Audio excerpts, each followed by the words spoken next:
This is the easiest opening for white because you can literally play the exact same moves against anything and still end up in a solid position.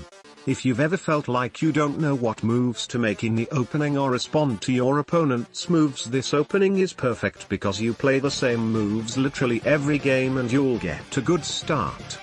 The London system works great at any level, but it's especially good below the 1400 level because it's so simple. You'll always get a good position and you'll be able to crush your opponents in the middle game. You're about to learn the ideal setup, the exceptions to that setup, and then 2 example games that will show you the main attacking ideas.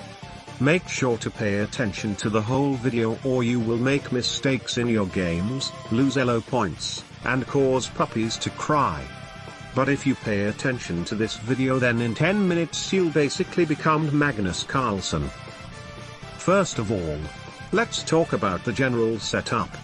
We play d4, bring the bishop out, and push your pawn, but make sure the bishop is already out. Now develop your knight to f3 and your other knight to d2. Complete the pawn pyramid and put your other bishop on d3, which turns out to be really strong.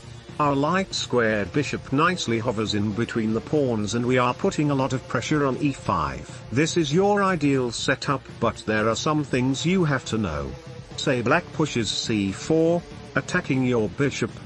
It wants to stay on this diagonal where it attacks the kingside castle, so just drop it back 1 square. It's still pointing toward the king. Our main concern will be black pushing e5. If they manage to do that, their position is generally good and we are losing our attacking chances. Let's take a look at an example.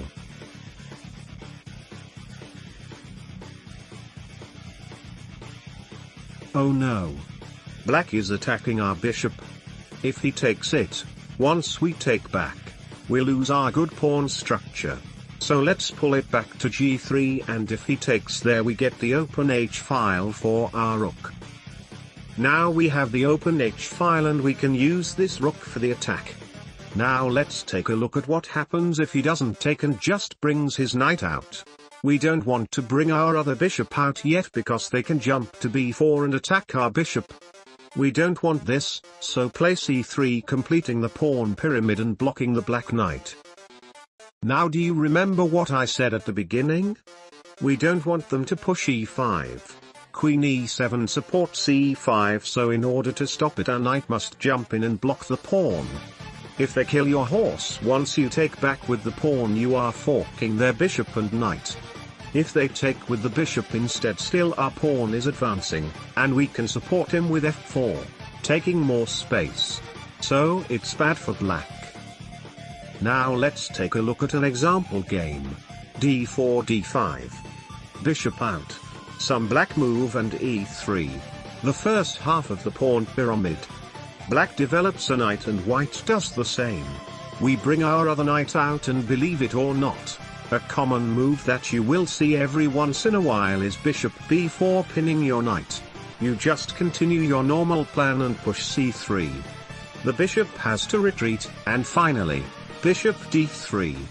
Your ideal setup is complete. Black castles. White has full control over e5, so he plants his knight there. Black takes and white recaptures, attacking the knight. The horse retreats. And now white brings his queen out, threatening checkmate.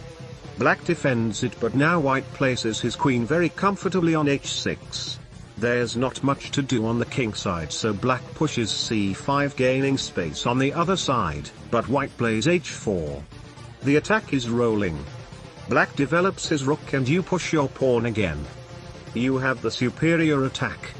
Black moves his queen to try to defend, but you're still completely dominating. White captures the pawn, threatening checkmate. Black takes back, defending with the queen. But now white shows his complete dominance on the king side by sacrificing the bishop. Black has to take, and now white gives check with the queen.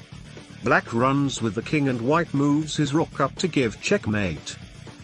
I think I made the opening clear for you at this point. Build your setup and be aware of the exceptions that I mentioned. You owe me a sub for that. But then you entered the middle game. The easy part is over. Basically there are two factors that decide if you win or lose. Number 1, your middle game plan. I can't upload Magnus Carlsen's skill into your brain. I'll try to make a helpful video soon, but in the end what matters is you practice. Number 2, your tactics. Soon I'll make a video on how to improve your tactical skill and sharpen your ability to spot combinations. Make sure to subscribe to me so you don't miss it.